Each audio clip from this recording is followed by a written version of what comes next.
আসসালামু আলাইকুম ওয়া রাহমাতুল্লাহি ওয়া বারাকাতুহু। সম্মানিত দর্শক শ্রোতা, যে যেখান থেকে দেখছেন এবং শুনছেন, আপনাদেরকে অসংখ্য ধন্যবাদ। আলহামদুলিল্লাহ, আপনাদের সামনে আজকে যে বিষয়টা নিয়ে হাজির হয়েছি সেটা হচ্ছে, যে সমস্ত ভাই বোনদের এই আপনার পেটের ভিতরে কৃমি হয়েছে, এই কৃমিগুলা আপনি ডাক্তারের কাছ থেকে ওষুধ খাওয়ার পরেও এই কৃমিগুলা ভালো হচ্ছে না বা কৃমিগুলা ধ্বংস হচ্ছে না, তাহলে আজকে ভিডিওটা আপনাদের জন্য। যে যেখান থেকে দেখছেন সেখান থেকেই আলহামদুলিল্লাহ ফলো করে রাখবেন এবং সাবস্ক্রাইব করে রাখবেন, বেল আইকনটা টিপ দিয়ে রাখবেন, যাতে আপনারা নিত্য নতুন ভিডিওগুলো পেতে পারেন।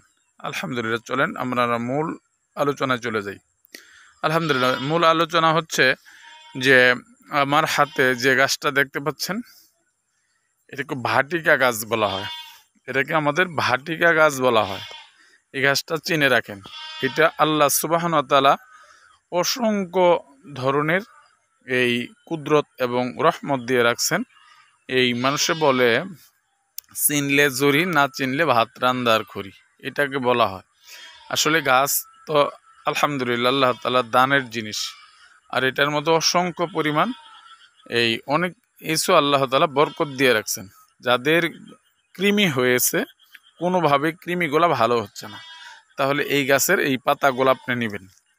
এই গাছের পাতাগুলো নিয়ে ভালো করে ধোবেন, পরিষ্কার করে ধোবেন, কোনো যেন ময়লা না থাকে, পোকা না থাকে।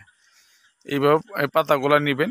পাকা পাতা নেবেন না, মাঝারি পাতাগুলো নেবেন, যে পাতাগুলো আপনারা দেখতে পাচ্ছেন।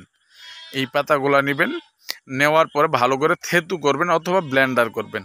ব্লেন্ডার করে রস তৈরি করবেন, 250 গ্রাম রস তৈরি করবেন। যতটি পাতা লাগুক 250 গ্রাম ওজনে রস তৈরি করবেন। এটা যদি আপনি খালি পেটে, সকালবেলা খালি পেটে যদি আপনি খাইতে পারেন, আলহামদুলিল্লাহ আলহামদুলিল্লাহ, আপনার যত প্রকার কৃমি আছে আল্লাহ সুবহানাহু ওয়া তাআলা এই গাছের বরকতে আপনি এই কৃমিগুলা ধ্বংস হয়ে যাবে। এবং কি আপনি এটা যদি ভরা পেটে খান, তাহলে আপনার ছোট ছোট গোড়া কৃমিগুলা ধ্বংস হবে। আর যদি খালি পেটে খান, তাহলে আপনার শরীরের যত প্রকার কৃমি আছে এই কৃমিগুলা আল্লাহ তাআলা নিবারণ করাই দিবেন। এবং আলহামদুলিল্লাহ, আপনারা এটা কি পরিমাণ খাবেন, এটা ওই যে বাচ্চাদের যে সিরাপের মধ্যে যে কৌটাটা আছে, 1 চামচ রস খাবেন। সকালবেলা 1 চামচ রস খাওয়ার পরে দুইটা খেজুর খাবেন। 1 চামচ রস খাবেন, 2টা খেজুর খাবেন। আলহামদুলিল্লাহ আলহামদুলিল্লাহ, আল্লাহ সুবহানাহু ওয়া তাআলা আপনাদেরকে এই কৃমি থেকে মুক্ত করে দিবেন। আসসালামু আলাইকুম ওয়া রাহমাতুল্লাহি ওয়া বারাকাতুহু।